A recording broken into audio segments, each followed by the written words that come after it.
The rain was relentless, hammering the windshield in deafening sheets as we wound along the deserted mountain road outside Flagstaff, Arizona.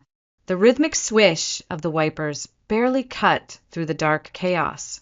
In the back seat, I pressed my forehead to the cold window, tracing shaky lines in the condensation with my finger. Anything to distract me from a gnawing sense of dread curling tighter in my chest. Dad. My voice barely rose above the storm. Where are we going? No answer. Only the white-knuckled grip of my father on the steering wheel, the cold profile of my mother staring rigidly ahead as lightning fractured the sky into brutal flashes. I shifted uncomfortably. My legs trembled weakly. My medication had worn off hours ago, and the tremors were starting, sharp spasms running from my spine to my fingertips. Mom, I whispered, leaning forward to catch her eye in the rearview mirror. I need my dose early. I am not feeling right. You'll be fine. Her voice was so flat, so mechanical, I recoiled instinctively. I stared at her, at the woman who used to braid my hair, kiss my scraped knees, sing lullabies when my muscles locked into cramps as a child. We turned onto a narrow dirt road, the tires sinking deep into mud. No streetlights, no houses, just endless rows of towering pines and darkness stretching like an ocean around us. Something inside me snapped awake. The air in the car wasn't just tense anymore, it was dangerous.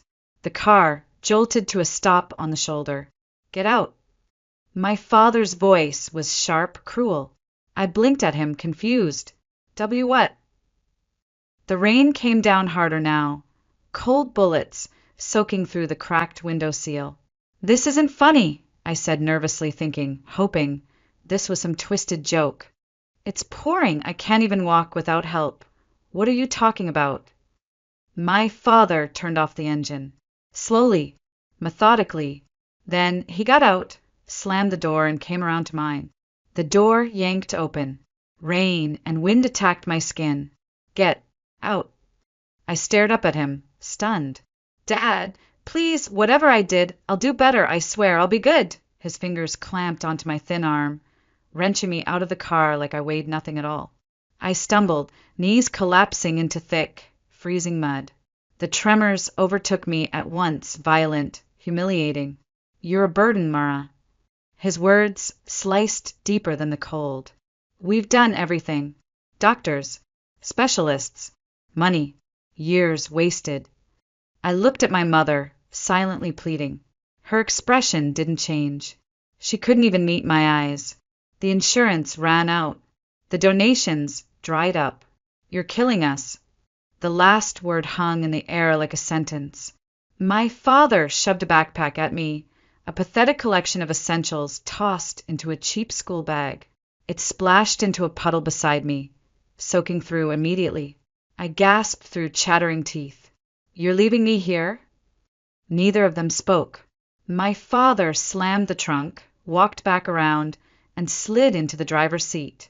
My mother followed. The taillights flared against the wall of rain, and then faded into the distance without so much as a goodbye. I lay motionless in the mud, shaking, drenched, unable to stand. The bitter realization sank into my bones along with the rainwater. They left me to die, alone, utterly alone. I don't know how long I lay there. Minutes? Hours? The storm blurred time into something meaningless. I drifted in and out of consciousness as cold mud soaked through my thin jeans and sweater.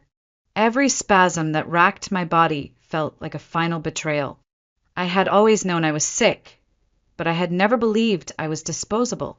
A pair of headlights appeared far in the distance. I forced my trembling arm upward, waving weakly, praying for a miracle. The vehicle slowed as it approached the crumpled shape of my body on the side of the road, then kept going. The wave of hopelessness that crashed over me was worse than the cold. I laid my head down, shivering violently, eyelids growing heavier. Maybe this was it. Maybe they had gotten what they wanted after all. Footsteps. I barely registered them over the relentless pounding of rain. Steady, heavy, purposeful. Panic jolted through my weakened frame. I had nothing left to fight with. The figure crouched beside me. A hand brushed the wet hair from my forehead, fingers rough but gentle. A voice cut through the storm, soft but urgent. Mara, Mara, stay with me. You're safe now. That voice. It couldn't be. I squinted through blurred vision, tried to speak, but the name barely slipped past my lips. Nathan. The man's face swam into focus. Older, leaner, rugged, but unmistakably him. My brother. The one who vanished when I was 8. I never forgot you, Bean. His old nickname for me made my chest constrict. I've been watching. I knew something wasn't right. I couldn't process any of it. My body betrayed me again, fading into blackness against the warmth of his chest as he carefully lifted me from the ground. The last thing I heard before unconsciousness swallowed me whole was his voice. You're safe, Mara. I've got you. The first sensation I felt was warmth. Blessed warmth. A soft blanket tucked under my chin, the comforting crackle of firewood burning. I opened my eyes to dim, flickering light dancing against rustic wooden walls. I was lying on a bed piled high with thick quilts, and 4-line trailed into my arm. Panic surged for a second. Where was I? The door creaked open, and Nathan stepped inside, carrying a mug that steamed in the cold air. He had changed into dry clothes, dark thermal shirt, worn jeans, work boots caked in mud.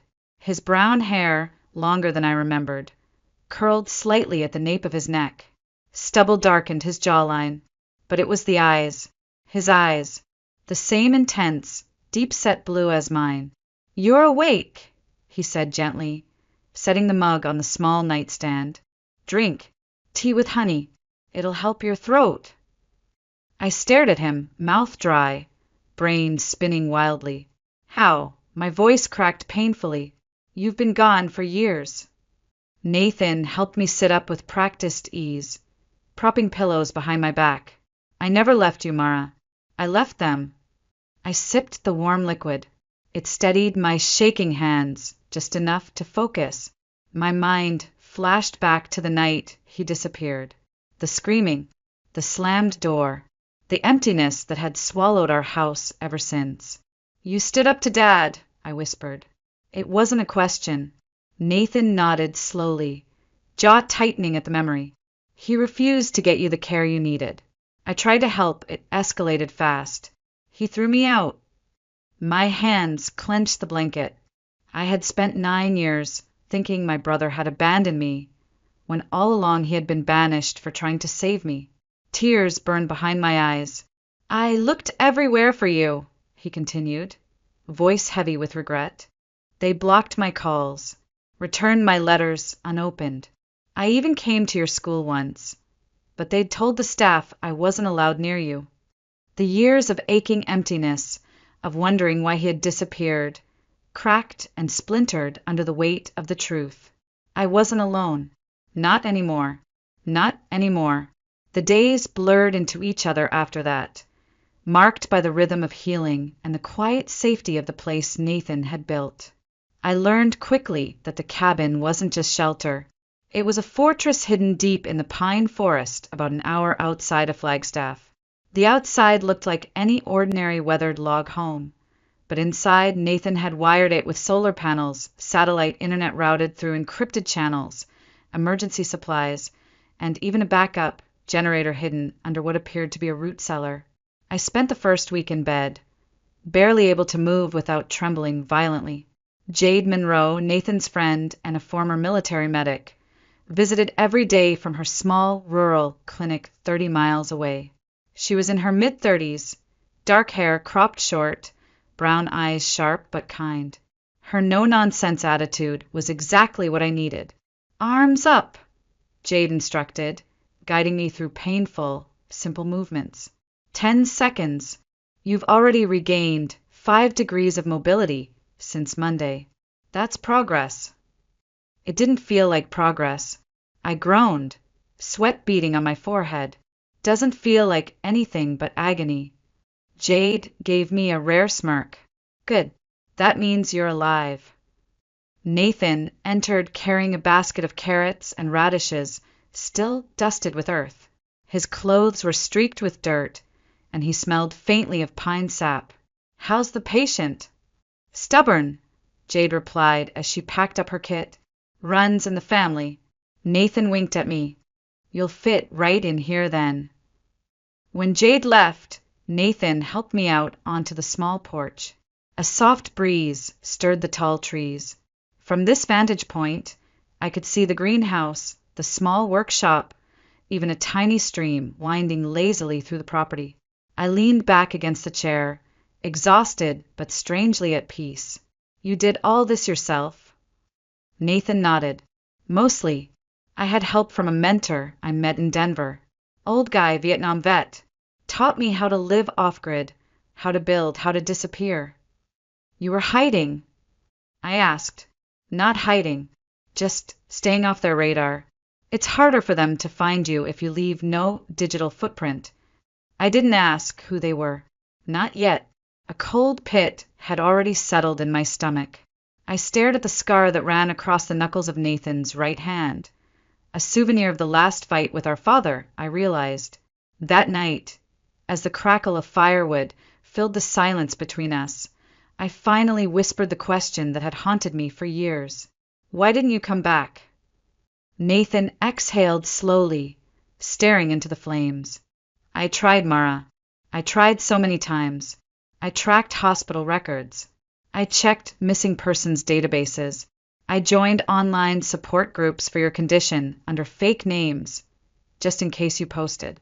They told the police and the schools I was dangerous, unfit, abusive. His hands clenched tightly around the metal cup. I couldn't risk them taking you away for good, so I waited and watched from a distance. The grief and betrayal roared up inside me like a wildfire. Years of suffering, of thinking I had been abandoned by everyone, when the truth had been twisted beyond recognition. I reached across the table and placed my trembling hand over his. You never gave up. Nathan's voice softened, thick with emotion. I never will. I closed my eyes as tears silently slid down my cheeks. For the first time in almost a decade, I allowed myself to believe something I had stopped daring to hope for. I wasn't alone anymore. The routine of safety didn't last. It never does.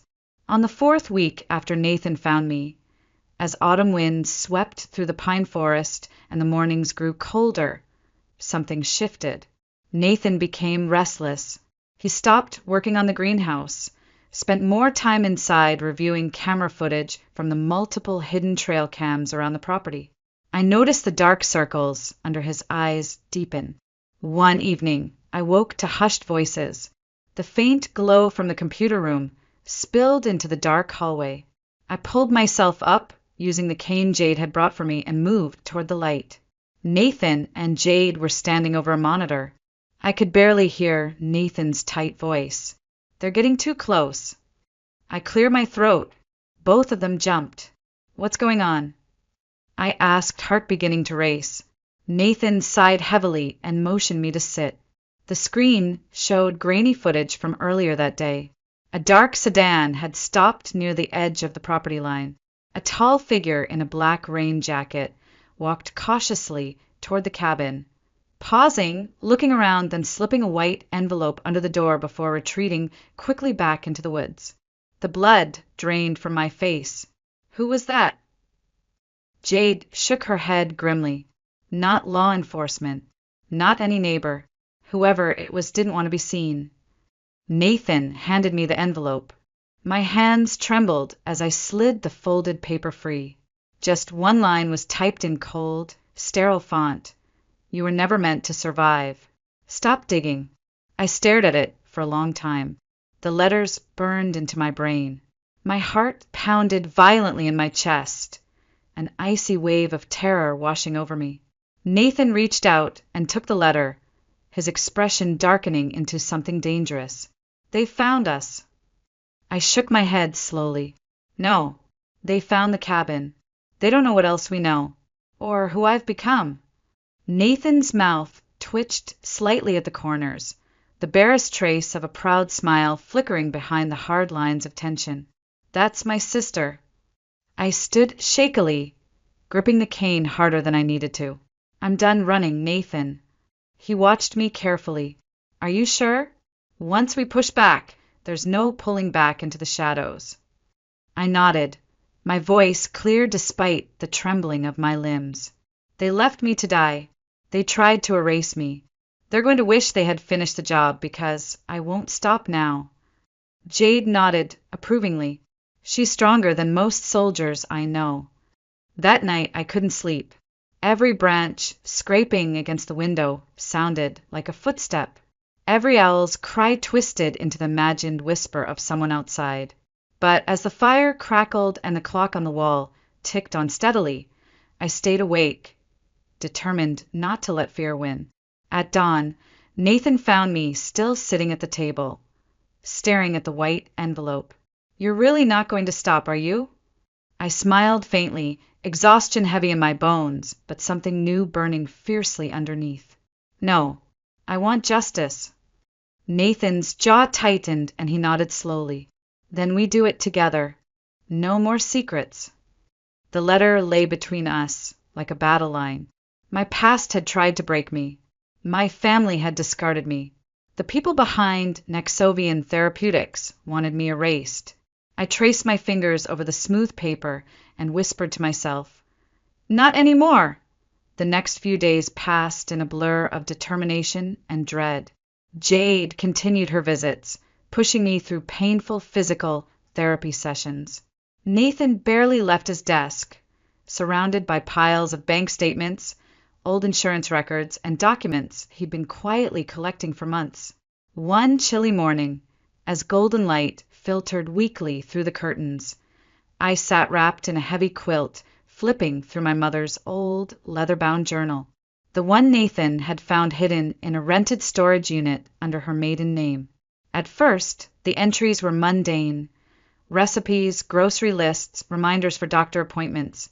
But as the pages darkened with time, the tone shifted. The handwriting became messier, more frantic.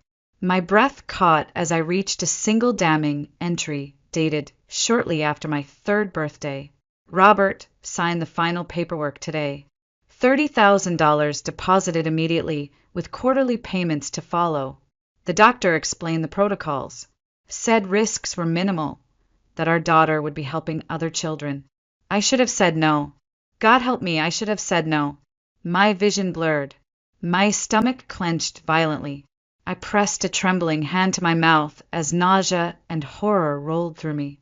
They had sold me, not figuratively, not emotionally.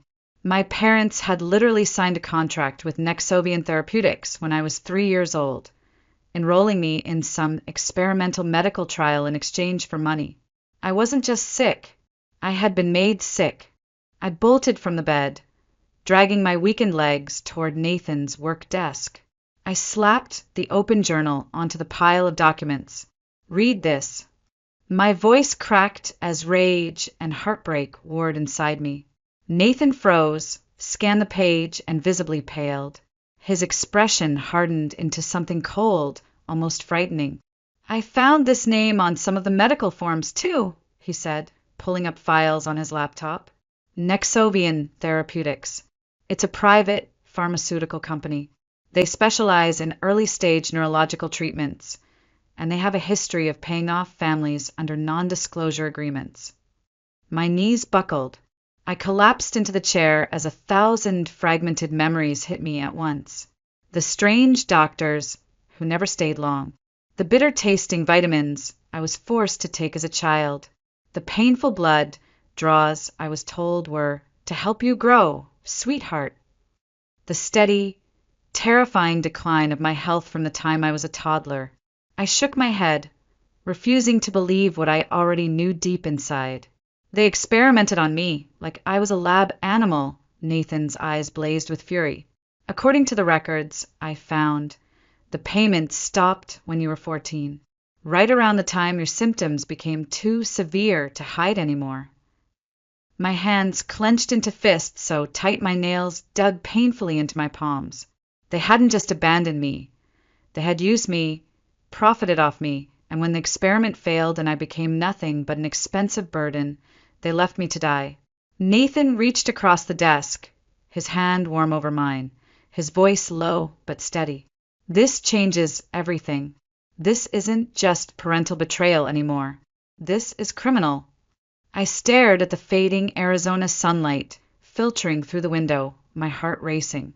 For the first time since waking up in Nathan's cabin, the heavy fog of grief and helplessness started to lift. I had been a pawn in their twisted game, but not anymore. My fingers tightened around the edge of the journal. We're going to burn their whole house of lies down, one page at a time. Nathan smiled grimly. Damn right we are. Outside, the forest stood silent and still, as if holding its breath for the reckoning to come. And it was coming. 2 days later, everything changed again. Nathan burst into the room just after dawn, breathless, clutching a worn manila folder. His voice was low but urgent. I found her. I blinked, confused and groggy. Who? Dr. Simone Laird, lead researcher on Nexovian's neurological protocols. Nathan dropped the folder on the table. She left the company under mysterious circumstances 3 years ago. Disappeared from the medical field completely. But she resurfaced last year, teaching biology at a small community college near Phoenix. My pulse quickened. You think she knows what they did to me? She was there, Nathan said grimly. If anyone can give us answers, it's her. Jade paced nervously as we prepared for the trip. I don't like this, she muttered. They already know where the cabin is. They could be watching. Nathan nodded tightly. I'll draw them off. You two take the back road south. I've already planned the routes and packed emergency supplies in the Jeep. If anything happens to me, don't say that. I cut him off sharply. My heart clenched at the thought. He smiled, faintly, resting a hand on my shoulder.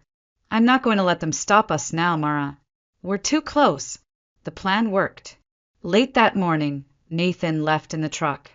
We watched from the treeline as the same black SUV from the trail cameras pulled onto the road minutes later and followed him. Jade didn't wait. She helped me into her old tan Jeep, and we slipped away along the winding forest roads toward Phoenix. The hours crawled by, nerves raw with every passing car. We arrived at the meeting point just after sunset, a deserted picnic area deep inside a state park. The only sound was the wind rustling through the dry leaves and the distant chirping of cicadas. Dr. Simone Laird was nothing like I expected. I'd imagined a cold corporate scientist. Instead, she was a petite woman in her early 50s with tired hazel eyes and hands that wouldn't stop fidgeting.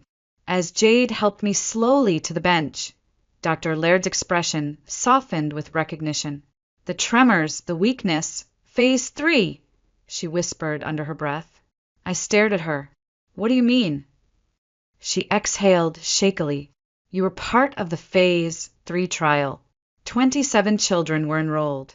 Within 5 years, 24 suffered catastrophic neurological damage. I couldn't breathe. What happened to the others? One relocated overseas. One died in a car crash. You're the last one, Mara. The words hit me like a punch to the chest. Jade narrowed her eyes. Why were the trials allowed to continue? Dr. Laird looked away, shame written across her face. Pressure from investors. Timelines shortened. Safety protocols ignored. When I tried to intervene, I was forced out. They offered me money to stay silent. She shook her head bitterly. I walked away instead. She pulled a small flash drive from her coat pocket and slid it across the bench. Everything I could copy before I left. Trial records, internal memos, patient data. It won't heal you, but it might help you hold them accountable. I stared at the tiny device like it was a live grenade. Dr. Laird's phone buzzed suddenly. She paled. Without speaking, she showed us the message. Unknown car asking for you at your apartment. Claimed to be brother. No brother listed. Get out now. Dr. Laird shoved the flash drive into my hand and stood abruptly. You have to go. Now. Jade didn't waste a second. She helped me to my feet, half carrying me back to the Jeep. As we sped out of the park under cover of darkness, I stared at the precious piece of plastic in my hand, my heart racing with terror and hope. The truth was finally ours, and now they knew we had it. The drive back to Flagstaff felt endless. Every pair of headlights behind us sent a jolt of panic through my chest. Jade kept her eyes locked on the rearview mirror, knuckles white on the steering wheel. We're not being followed, she murmured finally. Not yet. I stared down at the flash drive, turning it over in my trembling fingers. It felt impossibly light for something that could bring down an empire. When we reached the cabin just before dawn, Nathan wasn't there. His truck was gone. No note, no sign of struggle, just silence. Panic clawed at my throat. I checked my emergency phone. The cheap prepaid one Nathan had insisted I keep hidden for this exact reason. One unread message blinked back at me from an unknown number. Arrested. False charges. Lawyer needed. Storage unit on Main Street. Key under third rock from north corner. Don't come. Not safe. I gasped aloud. Jade grabbed the phone from my shaking hand and read the text. Her jaw tightened. Damn it. They got to him. I swallowed hard, my mind racing. The storage unit. That's where the rest of the evidence must be. Jade nodded grimly. We can't risk waiting. If they planted someone at the cabin, they'll go for the unit next. Less than an hour later, we parked a block away from the downtown Flagstaff storage facility. It was early, barely past 6. The streets were still quiet. I stayed low in the passenger seat while Jade slipped across the parking lot and retrieved the small silver key from under the designated rock. We moved quickly down the row of units until we reached number 138. The key clicked in the lock. Inside was a plain metal filing cabinet bolted to the back wall. Jade yanked open the drawers as I kept watch nervously outside. The files were there, neatly organized in Nathan's meticulous handwriting. Bank withdrawals, insurance claims, copies of my medical history, even time-stamped photos of my parents driving away the night they abandoned me. At the bottom of the last drawer was a thick legal envelope with my name scrawled across it. I opened it slowly, handshaking. Inside were legal documents, a fully completed emancipation filing, an emergency petition for guardianship transfer, notarized witness statements, everything I would need to declare legal independence for my parents and press charges. Nathan had planned for this. Tears pricked my eyes as relief and guilt washed over me. He had known how far they would go. He had prepared for the worst, and it had come true. We returned to the Jeep, and Jade immediately called a contact of hers, a civil rights attorney in Phoenix who had worked with whistleblowers before. Within minutes, we had a plan. That night, back at the cabin, I sat at the wooden table under the soft yellow glow of a single lamp. My mother's journal lay open beside me. The threatening note from the stranger at the cabin rested next to the flash drive. I stared at both as Jade made tea in the small kitchen. So many pieces had fallen into place. I was no longer the helpless girl they had discarded. I was something far more dangerous now. A girl with proof. The fear still hovered at the edges of my mind. I had no idea what they would do next. But I knew one thing with absolute certainty. I was done hiding. They wanted me erased. I whispered into the silence. But I'm still here. Jade came to stand beside me, resting a firm hand on my shoulder. They made a mistake, Mara. I glanced up at her. What mistake? They underestimated what happens when survivors fight back. The steps of the Coconino County Courthouse loomed ahead like the walls of a fortress. My cane tapped sharply against the stone as Jade guided me up, step by agonizing step.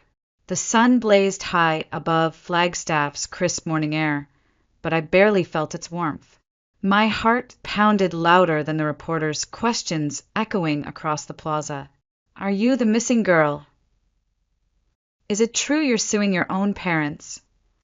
Did Nexovian experiment on you as a child? I stared straight ahead, refusing to flinch. Jade walked firmly beside me, shielding me from the barrage.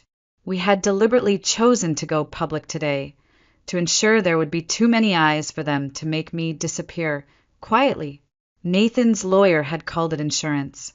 Inside, the courtroom buzzed with tension. Reporters filled every seat, their pens scratching furiously over notepads. Across the aisle sat my parents, stony-faced and cold, pretending they didn't know the daughter they had once dragged to doctor after doctor, then left like trash on a wet roadside. The judge, an older woman with sharp eyes and a reputation for fairness, called the room to order. My attorney began to speak. I barely heard him as he laid out the allegations: medical exploitation, parental neglect, insurance fraud, child endangerment. The words barely registered. I was too focused on what I held tightly in my lap. When it was my turn, I rose slowly from my chair, gripping the cane tightly. My legs wobbled, but held. I stood unassisted for the first time in months. Gasps rippled through the courtroom. My name is Mara Whitfield, I said, voice cracking slightly before strengthening. 3 weeks ago, my parents abandoned me on a remote road outside Flagstaff, leaving me to die because of my chronic illness. I locked eyes with my mother across the room. For once, she looked away. What the world did not know, I continued, was that my illness wasn't natural. It was the result of unauthorized experimental treatments I received as a child without genuine informed consent under a contract signed by my parents and Nexovian Therapeutics. I reached down and lifted the document Nathan had so carefully preserved. I held it high for the judge and cameras to see. This is the original agreement. They received over $400,000 over the course of my childhood in exchange for turning me into a human test subject. The courtroom erupted into shocked murmurs. The judge banged her gavel repeatedly for order. I stood my ground. 27 children were enrolled in Nexovian's Phase 3 trials. 24 suffered catastrophic side effects. I am one of only 3 to survive into adulthood. The others cannot speak for themselves, but I can. I handed over the flash drive Dr. Laird had given me. This contains internal emails, research data, and suppressed clinical findings, showing Nexovian knowingly ignored safety warnings in favor of profits. The judge glanced at the bailiff, who took it carefully. Silence fell heavy in the room. My voice softened but carried. I am not here for revenge. I am here for justice for myself and for every child whose life was stolen. As I turned to return to my seat, pain seared through my legs. I gritted my teeth and kept walking, step by defiant step, back to the table. Cameras clicked wildly. The courtroom held its collective breath. Outside, social media exploded. #JusticeForMara trended worldwide within hours. Victims from other families stepped forward with eerily similar stories. Nexovian's stock plummeted. 2 days later, Nathan walked free. The bogus charges evaporated under the weight of public outrage and media scrutiny. As we exited the courthouse together, reporters flooded toward us. Nathan wrapped a protective arm around my shoulders, steering me past the chaos. "You did it," he whispered into my hair. "You broke the wall they built around you." I leaned into him, exhausted but alive. For the first time in my life, I felt something deeper than survival. Victory. A year later, I stood at the edge of a wide clearing surrounded by towering pines, watching workers install the final piece of the hand-carved sign, the Mara Whitfield Medical Justice Center. I traced my fingers over the smooth letters as they fixed it into place. The property had changed so much since that first cold night Nathan had carried me here.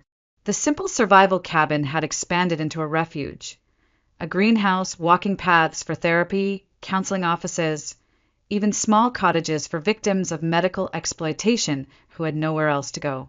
We had started with nothing, only evidence, outrage, and sheer determination. But the moment I stood in that courtroom, we unlocked something more powerful: belief. Donations had poured in from around the world. Survivors had rallied. Lawyers, doctors, volunteers had offered their help. Nexovian didn't survive.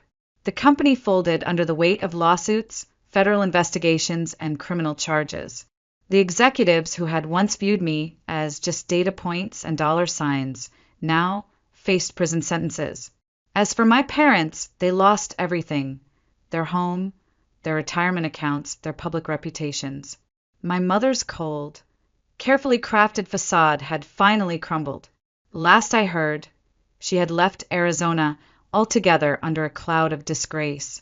I leaned on my cane and smiled faintly at the irony. They had called me a burden. Now the center bore my name. "Looks good," Nathan's voice broke through my thoughts.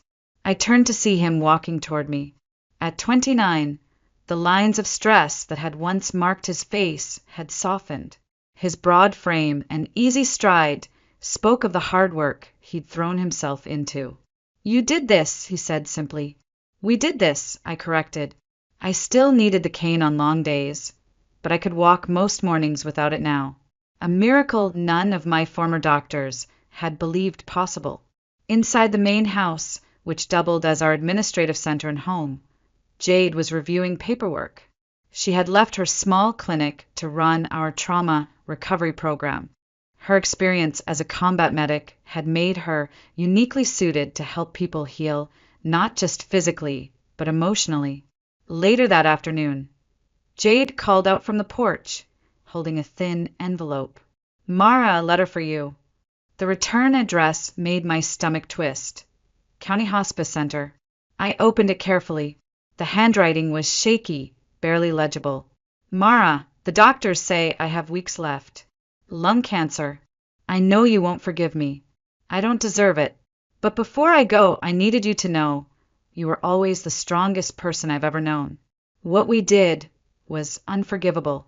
Your father called it survival. It was greed. Plain and simple. The woman you've become, the one standing up and helping others, that was never us. That was you. Always you." Ellen Whitfield. I folded the paper back into its envelope, stunned by the emptiness I felt.